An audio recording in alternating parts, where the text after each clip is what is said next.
예수님께서 이 땅에 오셔서 말씀을 많이 가르치시고 전하셨습니다. 그때마다 많은 사람들이 몰려다녔는데 어떤 경우는 몇 시간 전하시기도 하고 잠깐 있다 떠나시기도 했지만은 어떤 경우는 며칠 동안 계속해서 말씀을 가르치셨습니다. 그런데 당시 예수님을 따라다니는 무리들은 대부분 병들고 가난한 사람들이었습니다. 그러니까 며칠 동안 함께 있으려면 식사를 못할 때가 많이 있었어요. 경제적으로 어려우니까.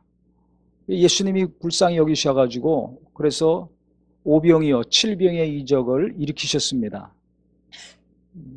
떡 5개 물고기 2마리로 5,000명을 먹이시고, 그 다음에 떡 7개 물고기 2마리로 또 4,000명을 먹이시고 하신 사건들이 있습니다. 그런데 본문은 5병의 이적이 일어나고 그 다음에 시간이 좀 지나서 또 떡 7개 물고기 2마리로 4,000명 먹이신 다음에 배 타고 다른 지역으로 이동을 하셨는데 제자들하고 그 이적을 행하신 지 몇 시간 되지 않아서 얼마 안 돼가지고 제자들이 14절에 보니까 떡 가져오기를 잊었음에 배에 떡 1개밖에 그들에게 없더라 그랬습니다. 배가 고팠던지 아니면 시간이 됐던지 이거 확인을 해보니까 7광줄이나 가득하게 거뒀는데 지금 떡이 1개밖에 없는 겁니다. 그러니까 제자들이 이것을 아는 순간에 이 근심거리가 생겼습니다. 왜? 이거 한 사람 식사 양도 안 되지 않습니까?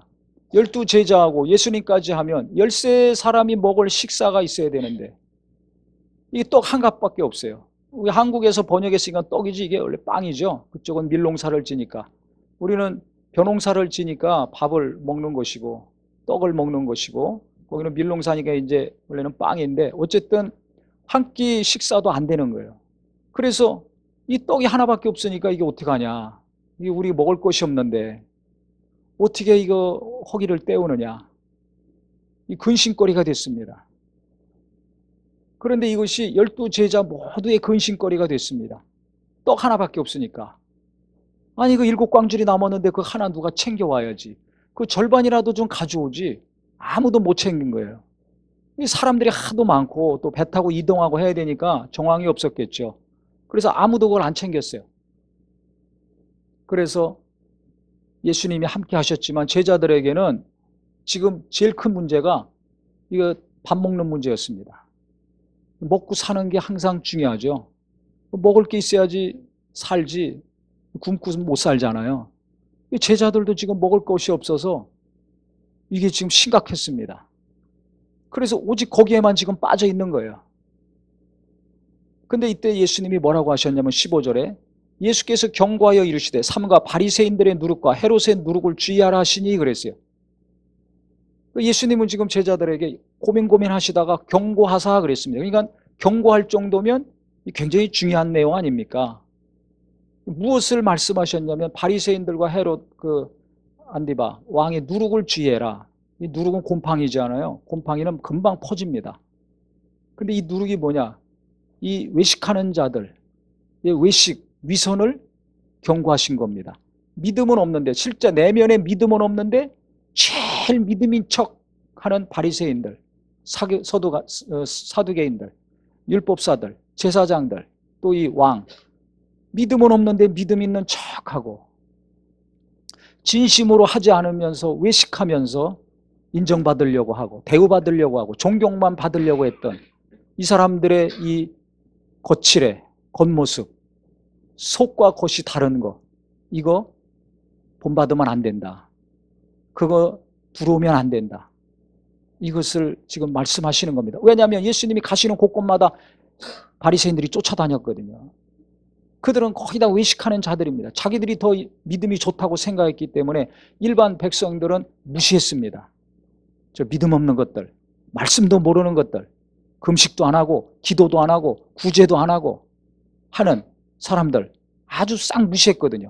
우리는 말씀을 더 많이 알아. 우리는 날마다 정해놓고 기도도 하고 금식도 해. 구제도 해. 그러니까 나는 의롭다. 너희는 불의하고. 나는 믿음이 좋고 너희는 믿음이 없고. 나는 하나님과 가까이 있는 사람이고 너희들은 멀리 있는 사람들이고. 그래서 예수님이 그들을 아주 책망하셨죠. 회칠한 무덤, 속은 썩어 있는데 겉으로만 믿음 있는 채, 신령한 채, 하나님을 잘 알고 하나님이 함께하는 채 했단 말이에요. 그러니까 이런 외식, 거칠해, 허영, 남들에게 인정받고 남들에게 자랑하려는, 자기 의를 내세우는 이런 것들 본받지 말아야 된다. 이거 퍼지지 말아야 된다. 주님은 지금 심각하게 고민하시면서 말씀하셨는데 제자들은 이 예수님의 말씀이 들어오지 않고 있는 겁니다. 그 16절에 보면 이 말씀을 하셨을 때 제자들이 서로 수군거리기를 이는 우리에게 떡이 없음이로다 하거늘 그랬어요. 예수님은 지금 이 지도자들의 외식과 위선을 경고하셨는데 말씀하시는데 제자들은 지금 무슨 얘기합니까? 계속 떡 얘기하는 거예요. 서로 그것도 수군거리면서. 그러니까 베드로나 요한이나 야고보 이 세 사람은 항상 중요한 현장에 예수님이 함께 하셨습니다. 다른 제자들보다. 그런데 다른 제자들이나 베드로나 야고보 요한이나 똑같이 다 지금 오직 떡에만 마음이 가 있고 떡에만 생각이 가 있습니다. 제자들의 마음은 오직 무엇으로 가득 차 있습니까? 떡으로 가득 차 있어요. 일용할 양식이 없는 것 때문에 마음이 힘들고 생각도 복잡한 상태입니다. 그러니까 예수님 말씀이 안 들어오는 거예요. 떡이 없는 것은 현실이에요. 먹을 게 없는 것은 현실입니다. 그러니까 내가 현실이 어려운데 그 어려운 현실만 계속 인정하고 바라보고 깊이 생각하면 나는 어떻게 됩니까? 하나님의 말씀이 잘 안 들려옵니다. 이렇게 예배하더라도 다른 어떤 근심과 염려가 있는 분들은 지금 목사님이 무슨 소리 하나 안 들려와요. 다른 사람들은 은혜 받았다 그러고 위로받았다 그러고 막 눈물 흘리고 하지만 나는 계속 마음이 무거워. 머리도 무겁고 삶이 힘들죠. 왜 그렇습니까? 현실에만 내가 몰입되어 있으면 현실의 사건과 일이 내 마음과 내 생각에 계속 가득 차 있으면 하나님 말씀이 안 들어와요. 지금 예수님이 옆에 있습니다. 예수님과 함께하면 다니면서 많은 이적과 능력을 맛본 자들이고 눈으로 보고 손으로 만짐받은 자들입니다. 그런데도 당장 먹을 것이 없으니까 얼마 지나지 않았는데도 자기들 눈으로 보고 자기들 손으로 나눠주고 자기들 손으로 거둔 그 사건이 있었는데도 2번씩이나 있었는데도 불구하고 지금 주님의 말씀이 들어오질 않아요. 저는 본문의 말씀을 보면서 이 제자들의 마음이 바로 나의 마음, 우리의 마음이 아닌가 이렇게 생각이 됩니다. 제가 요즘 제가 한 몇 달 동안에 아주 심각하게 고민하는 것들이 있어요. 목사니까 뭘 고민하겠습니까? 목회를 고민하죠. 교인들을 고민합니다. 어떻게 해야 더 은혜 받을 수 있을까? 어떻게 해야 젊은이들이 은혜 받을 수 있을까? 청소년들도 은혜 받을 수 있을까? 그들을 잘 세우고 가정도 잘 세우고 하나님의 은혜 가운데 형통한 삶을 영적으로나 육적으로 잘 도와줄 수 있는가? 이런 것들 때문에 항상 고민합니다. 그런데 그 고민을 너무 하다 보니까 이게 한 달, 2달 지나다 보니까 무슨 일이 생기냐면 이게 기도하면서 고민하면서 연구도 하면서 막 이렇게 너무 골똘히 생각하다 보니까 이게 마음이 힘들어지더라고요. 마음이 무거워져요. 그러더니 어떻게 됩니까? 힘이 쪽쪽 빠져나가는 거예요. 벌써 마음에서부터 힘이 쪽쪽 빠져나가요. 육체도 힘이 쪽쪽 빠져나가요. 그래서 제가 이상하다. 내가 왜 이러지? 아니, 하나님의 일을 제대로 하려고 젊은이들을 돕고 청소년들을 잘 돕고 가정들이 잘 하나님의 은혜 가운데 서고 이런 것들을 고민하면서 기도하고 연구하고 신경을 쓰는데 왜 신경 쓸수록 왜 마음을 쓸수록 한 사람 한 사람 한 영혼 한 영혼 연약한 자들을 정말 어떻게 도와야 될지 고민하면 할수록 왜 내 마음이 힘들어지는가? 왜 힘이 계속 마음에서도 육체에서도 빠져나가는가? 너무 힘이 빠지니까 하나님께 물었습니다. 마음이 어렵고 삶이 어려우면 하나님께 물어야 된다고 말씀드렸죠. 하나님, 내가 왜 이렇습니까? 이게 하나님 일을 제대로 하려면 하나님이 도우시고 그러면 의욕이 생기고 기쁨이 생겨야 되는데 왜 도리어 의욕이 안 생기고 기쁨이 안 생기고 왜 더 삶이 지치고 힘들어집니까? 왜 수고하고 무거운 짐이 갈수록 더 느껴집니까? 아, 이거 목회를 하는 거니까 그런가 보다 라고 했지만 그게 아니라는 걸 하나님이 알려주셨어요. 이게 심각성을 제가 느끼면서 하나님이 깨닫게 해주신 것은 무엇인가? 오늘 본문의 말씀이에요. 저도 가만히 보니까 제자들처럼 현실만 인정하고 있는 거예요. 제자들이 떡 하나, 거기에 지금 눈이 가고 생각이 가고 마음이 다 떡 오직 하나, 거기에만 쏠려 있는 겁니다. 우리가 현실의 연약함, 내 한계, 내 부족한 거, 이것에 마음이 가고 눈이 가고 생각이 계속 집중이 되면 집중이 될수록 그거에 빠져들어가서 하나님과 멀어집니다.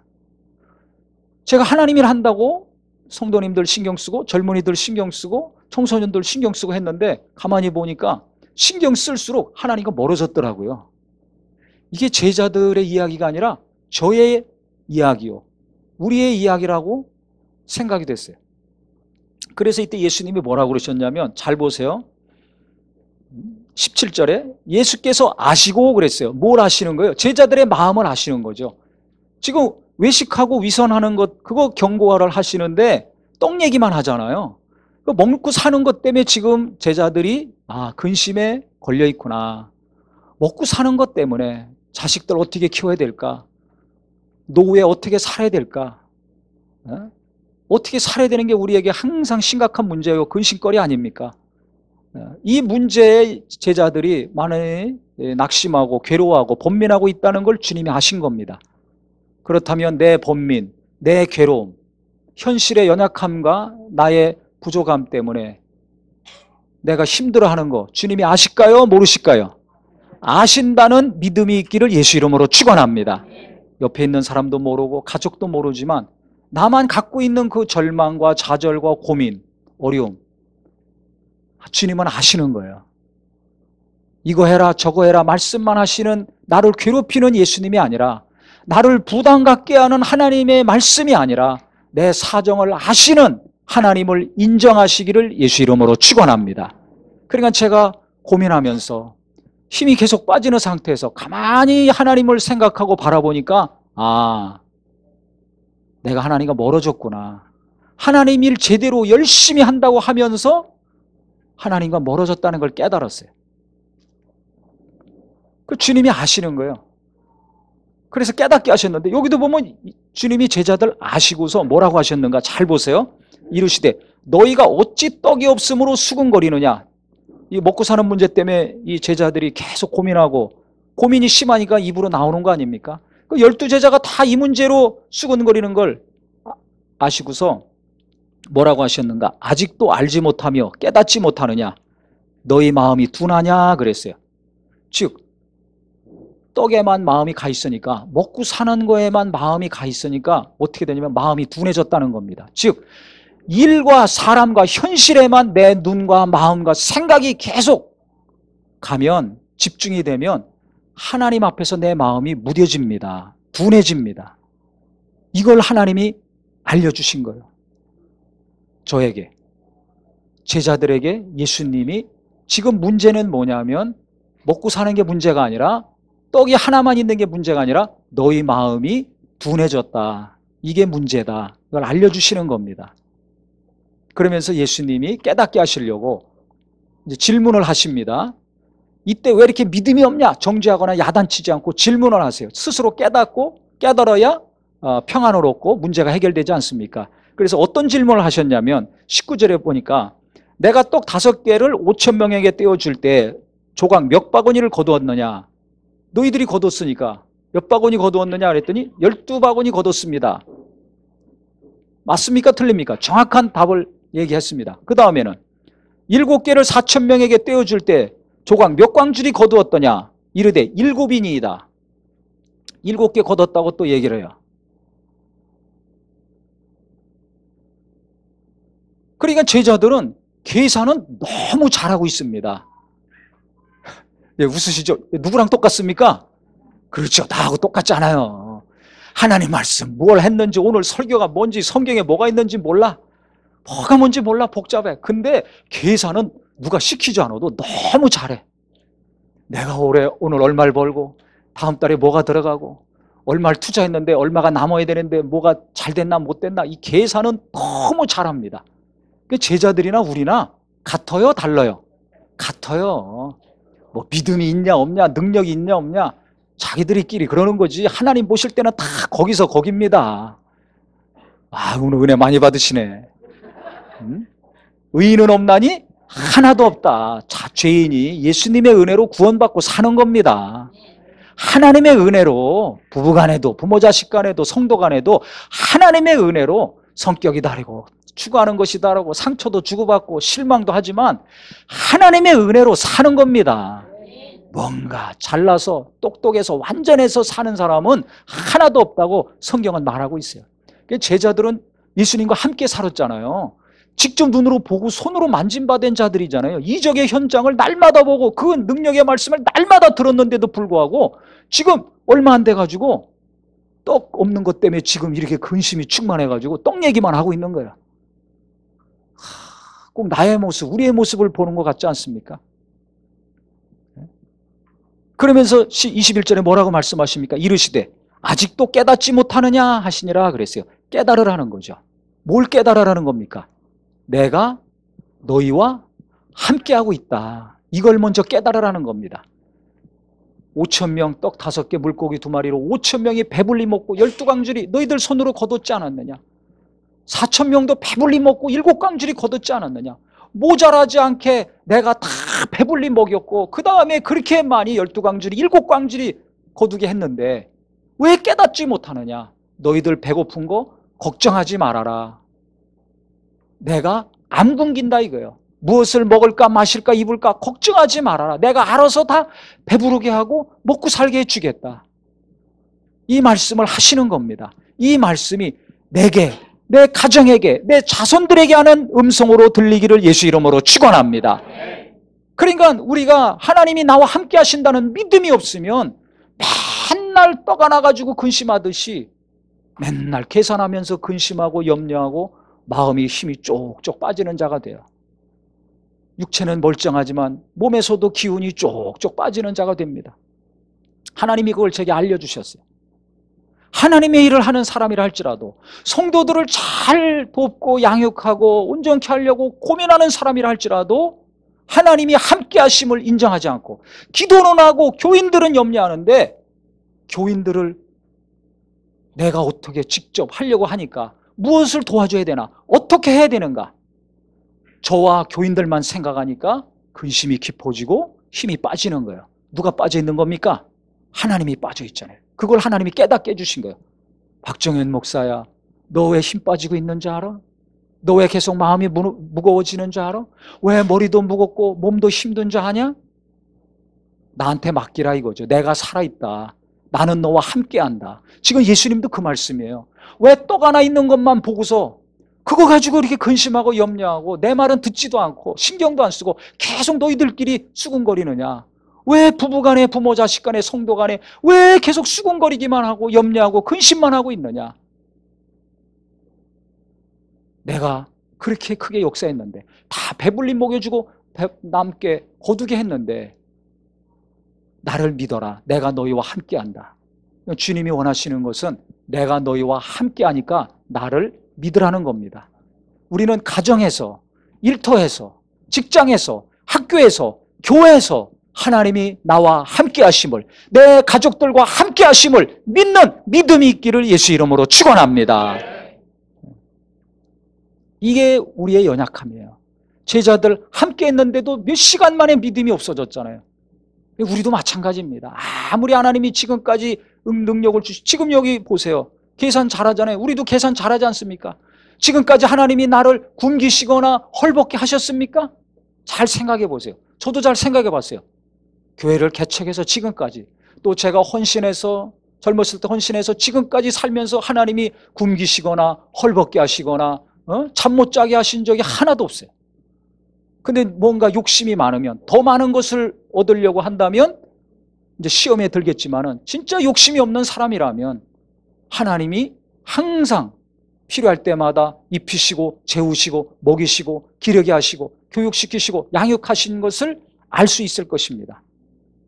우리는 현재 내가 얼마가 모자라고 얼마를 더 벌어야 되고 뭐가 필요하고 이 계산만 빠르게 하는 사람이 아니라 주님이 질문하신 것처럼 하나님이 나에게 지금까지 어떤 은혜를 베풀으셨는가, 나와 내 가족들에게 내 삶에 하나님이 어떻게 도우셨는가를 잘 헤아릴 수 있는 지혜가 있기를 예수 이름으로 축원합니다.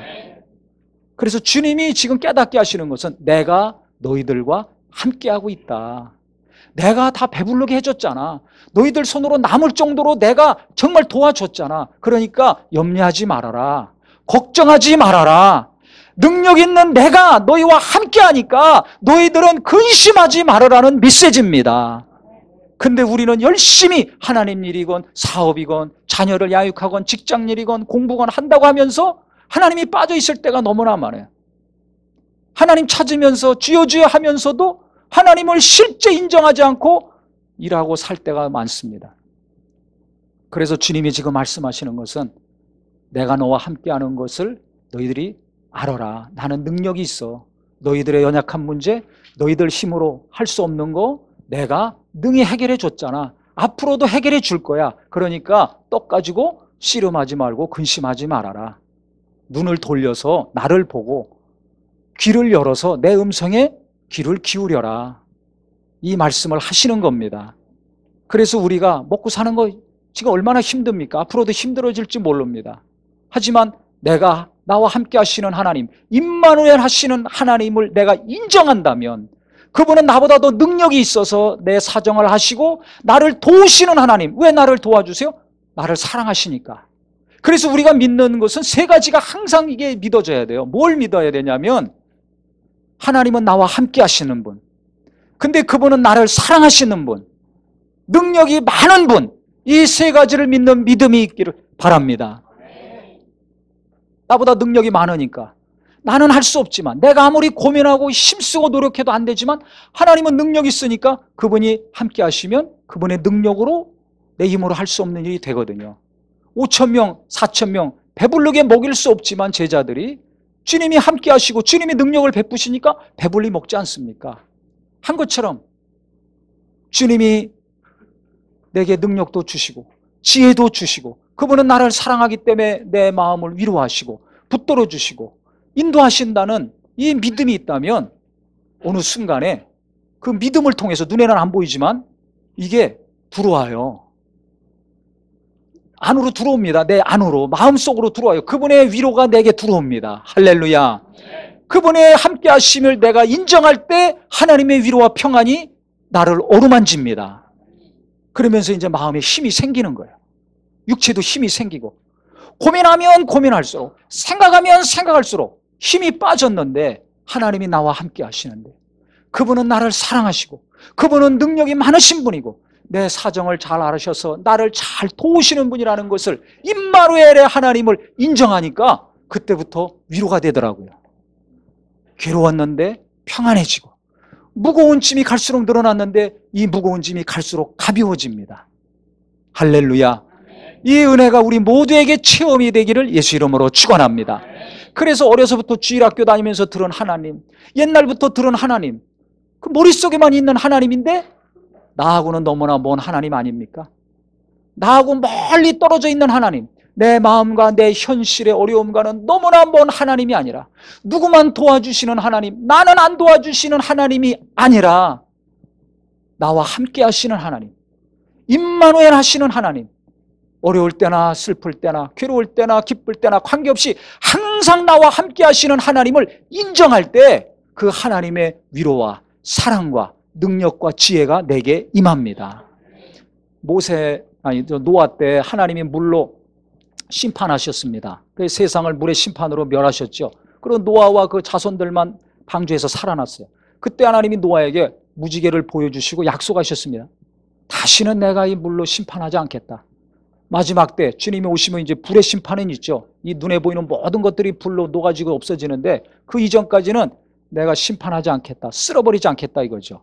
하지만 그날이 올 때까지는 이 땅에서 심는 것과 거두는 것, 춥고 더운 것, 기쁘고 슬픈 것, 이것이 계속 반복될 거라 말씀하셨어요. 그러니까 이 땅에서는 좋을 때가 있으면 슬플 때가 있고 슬플 때가 있으면 좋을 때가 있다는 겁니다. 아이가 태어나서 기쁠 때가 있으면 또 누군가 죽어서 통곡할 때가 있다는 겁니다. 예? 이렇게 청소년들 이제 시간이 갈수록 키도 크고 힘이 막 뻗치죠. 혈기 왕성할 때가 있지만 이제 40, 50 넘어가면 기운이 빠지고 꼬꾸라지고 쭈그러들고 이런 때가 오는 겁니다. 누구든지 다 그래요. 돈도 벌 때가 있으면 빠져나갈 때가 있는 거예요. 자식도 잘 될 때가 있으면 안 될 때가 있고, 어느 날은 남편이 기쁠 때가 있고 아내는 슬퍼요. 아내는 기쁜데 남편이 우울할 때가 있어요. 자식들은 방황하는데 부모는 평안할 때가 있고, 부모는 괴로운데 자식들은 계속 재미나게 살 때가 있는 거예요. 이게 누구나 다 희로애락이 계속 반복이 됩니다. 그 하나님이 이미 말씀하셨어요. 노아에게. 왜 그렇습니까? 이 땅은 완전하지 않은 곳이기 때문에 그렇습니다. 죄가 아직도 있는 곳이기 때문에 그렇습니다. 그러니까 우리가 나중에 부활해서 죄 없는 몸을 입고 하늘나라 갔을 때, 아버지 집에 갔을 때만이 곡하는 것도 없고 슬픔도 없고 아픔도 없고 사망도 없고 상처도 없는 영원한 그곳에서 완벽하게 살 수 있지, 이 땅에서는 계속 그런 것들이 겪어지고 반복이 되는 삶을 살 수밖에 없는 거예요. 그러니까 슬프다고 하나님이 나와 함께 안 하시는 것이고, 기쁘다고 하나님이 나와 함께 하시는 것이고, 그게 아닙니다. 비가 오나 눈이 오나 해가 쨍쨍 뜨나 구름이 끼나 그때도 하나님은 나와 함께 하시는 분임을 인정하라는 겁니다. 아멘? 자식들이 속을 새기고 타락하고 방황할 때나, 정말 바른 길을 가고 부모에게 위로를 주고 기쁨을 줄 때나, 하나님은 함께 하시는 분이라는 걸 의심하지 마시기를 예수 이름으로 축원합니다. 지금 그 얘기예요. 내가 너희와 함께 한다는 거예요. 떡이 하나 있든지 전혀 없든지 5개가 있을 때나 7개가 있을 때나 주님이 함께 하셔서 배고프지 않게 하셨어요. 굶지 않게 하셨어요. 그래서 내가 정말 연약하고 부족하고 현실만 보면 한계에 부딪혀서 한숨만 나올지 모르지만은, 현실만 인정해서 마음이 힘들고 계속 기운이 쪽쪽 빠지는 삶을 살지 마시고 눈을 들어 현실에서 주님을 보시기를 예수 이름으로 축원합니다. 그래서 하나님을 바라보고 때를 따라 돕는 은혜를 얻기 위해서 은혜 보좌 앞에 담대히 나가라고 하신 히브리서 말씀처럼, 오늘 함께 하시는 하나님, 오늘 나를 도우시는 하나님, 오늘 나를 사랑하시고 능력이 많으신 그분이 나를 도우시려고 하신다는 것을 인정할 때 그분의 사랑이 들어오고, 믿음을 갖고 인정할 때 그분의 평안이 임하고 그분의 지혜와 힘이 내게 들어오게 되는 것입니다. 그래서 현실을 볼 때마다, 내 연약함을 보고 어려운 것을 볼 때마다 좌절이 되고 마음이 힘들고 그러면 그것이 이불이 나오죠. 하지만 그때마다 마음이 더 힘들어지기 이전에, 더 정말 구렁텅이로 빠져 들어가서 힘이 더 계속 빠지기 이전에 주님을 의지하고 신뢰하는 마음이 되기를 예수 이름으로 축원합니다. 그래서 제가 그걸 깨닫고서 기도가 바뀌었어요. 주여, 어떻게 해야 됩니까? 어떻게 해야 됩니까? 어떻게 도와야 됩니까? 하다가 하나님께 손들었죠. 저는 할 수 없습니다. 제 능력으로는 할 수 없습니다. 하나님께 맡깁니다. 왜? 수고하고 무거운 짐진 자들아 다 누구에게로 오라? 내게로 오라 하셨잖아요. 네 수고하고 무거운 짐덩이 네가 끌어안고서 해결하려고 하지 말고 내게 가져와라. 그래서 주님께 이제 막 던지는 기도만 하는 거죠. 주여, 이 성도를 받아주시고, 저 영혼도 받아주시고, 정말 이것도 받아주시고, 정말 저분도 받아주시고, 하나님이 은혜 주셔야 됩니다. 주님이 역사하셔야 됩니다. 제 힘으로 안 됩니다. 아니, 예수님이 옆에서 하시는 말씀도 지금 제자들 눈에 하나도 안 들어왔잖아요. 귀에 12제자 귀에 예수님 말씀이 하나도 안 들어왔어요. 그런데 뭐 아무리 능력 있고 뭐 역사한다 할지라도 어려움이 생기면 안 들어오는 겁니다. 보이질 않는 겁니다. 어려우면 마음이 둔해지는 거, 이렇게 예수님 하신 것처럼. 그러니까 궁일이 여겨야 됩니다. 너 왜 이렇게 그냥 깨닫지 못하냐? 왜 믿음이 없냐? 찔르지 마세요. 집에서 찔르니까 딴 길로 자꾸 가는 겁니다. 승질만 나고. 교회에서도 찔르면 안 돼요. 깨닫게 해야지. 깨닫는 게 이게 은혜라고 계속 말씀드렸죠. 말씀 전하고 잔소리해서 깨닫고 돌이키면 안 될 사람이 어디 있어요? 다 잘 되지. 은혜 못 받을 사람이 어디 있어요? 다 은혜 받지. 이게 안 되거든요. 이건 하나님이 은혜를 주셔야 그래야 됩니다. 그러니까 하나님께 맡기는 거예요. 제 힘으로 할 수 없습니다. 제 능력으로 할 수 없습니다. 하나님이 받아주시옵소서. 자녀들도 하나님께 맡겨서 하나님이 도우시고 인도해 주시옵소서. 교인들도 하나님께 맡기고 하나님이 도우시고 인도해 주시옵소서. 은혜 받지 못하는 교인들 하나님이 은혜 주셔야 되지 않습니까? 저는 할 수 없습니다. 은혜 주시고 위로해 주시고 평안하게 하시고 형통케 하여 주시옵소서. 하나님께 계속 왜 달라고 주님이 말씀하시니까 주님이 달라고 했으니까 이 무거운 짐덩이, 이 근심, 이 머리가 무겁고 가슴을 무겁게 하는 거, 힘 빠지게 하는 거 자꾸 하나님께 그냥 맡기는 것만 하는 거죠. 계속 하나님께. 왜? 주님이 달라고 하셨으니까. 그래서 계속 하나님께 맡기고 저는 할 수 없습니다. 하나님이 은혜를 주시고 하나님이 직접 하시옵소서 했더니 그 다음부터 마음이 쉼이 되더라고요. 짐이 가벼워지더라고요. 할렐루야. 그래서 우리가 이미 알고 있는 말씀, 하나님이 정말 우리에게 주신 말씀, 이것이 내 안에서 믿음이 되기를 예수 이름으로 축원합니다. 눈으로 보고 귀로는 많이 듣고 머릿속에는 있는 말씀이 아니라 내 마음에서, 내 가슴에서 믿음이 되고 체험이 되어서 그 말씀대로 하나님께 무거운 짐을 계속 아뢰고, 그래서 하나님께 맡기는 기도를 계속하면 내게 능력 주셔서 내가 해달라고 하지 말고, 사업도 내가 하려고 하지 말고 하나님께 맡기시고 하나님이 해주시옵소서. 나는 능력이 없습니다. 힘도 없습니다. 자본도 없습니다. 하지만 하나님이 살아계시고 하나님은 능력이 계시오니 주님이 하시옵소서 하면 어떻게 돼요? 내 고민과 염려가 자꾸 하나님께 가잖아요.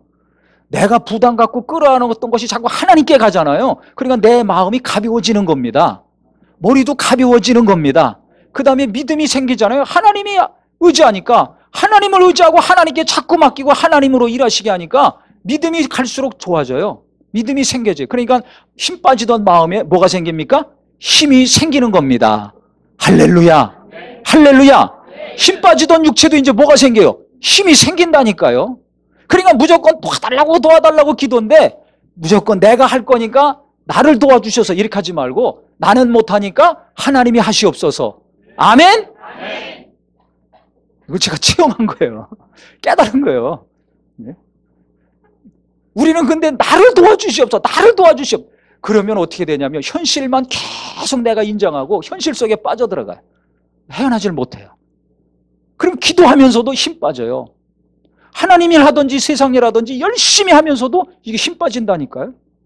기쁨이 없어요. 행복하질 않아요.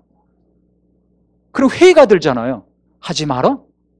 이런 소리. 그럼 교회 가지 말까? 예배하지 말까? 열심히 잘하던 것도 자꾸 안 하려고 그래요. 직장 가기도 싫고 사업하기도 싫고 애 키우기도 싫고 부부간에도 보기도 싫고 이렇게 됩니다. 왜 그래요?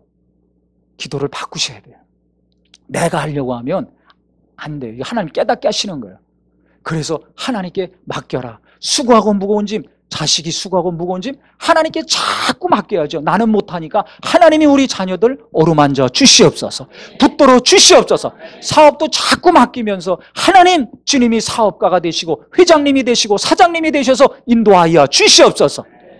내 연약함도 내 힘으로 어떻게 안 되잖아요.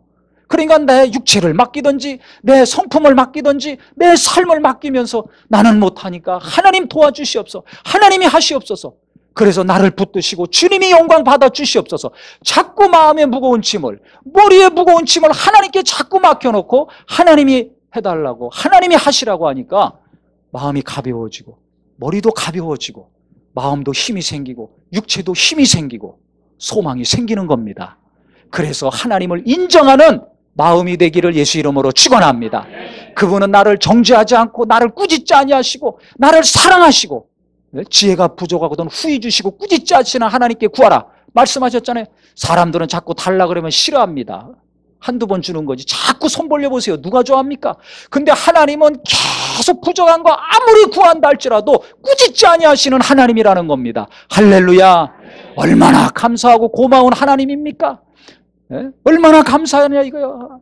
일평생 다 하려고 해도 꾸짖지 아니하신다는 거예요. 그래서 내 부족함, 내 연약한 현실 끌어안고 고민에 빠져 있지 마시고 그것을 하나님께 아뢰고 하나님께 맡기고 계속 구하심으로 말미암아 나도 힘을 얻고 하나님도 나를 힘있게 도와주셔서 이와 같이 하나님께서 배부르게 하시고 남을 정도로 넘치게 도와주시는 은혜의 삶이 되기를 예수 이름으로 축원합니다.